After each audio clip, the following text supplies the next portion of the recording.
பங்குனி மாதம் 23ஆம் நாள் 6ஆம் தேதி ஏப்ரல் மாதம் 2025 ஞாயிறு வளர்பிறை நவமி புனர்பூச நட்சத்திர நாளில் ஸ்ரீராமச்சந்திர பெருமாளை நம் பந்த பாசங்களை நீக்கி இறைவனின் பாதமடைய போற்றி பாடி வணங்கிடுவோம் வாரீர்.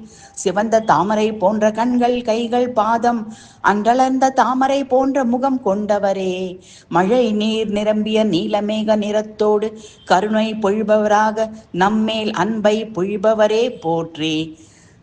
சிரசில் நவரத்ன கற்கள் பதித்த கிரீடம், செவிகளில் பொன் குண்டலங்கள், நெற்றியில் திலகம் அணிந்து தோளிலும் மார்பிலும் பொன் முத்து வைர வைடூரிய ஆபரணங்கள் ஜொலிக்க ஆஜானு புஜங்களில் வில்லையும் அம்பையும் ஏந்தி தீயர்களை அழித்து தும்புற்றவர்களின் துயரம் துடைப்பவரே போற்றி. ஹே தசரத கோசலை மைந்தா, ரகுகுல திலகா, ஜனகசுதா ஜானகி உடன் இணையற்ற மகிழ்ச்சியுடன் இருப்பவரே, என் மனதில் உறையும் காமாதி கலதல நீக்கிட என் ஹிருதயத்தில் சதா குடிகொண்டு அடியேனை ரட்சிக்கோணும்.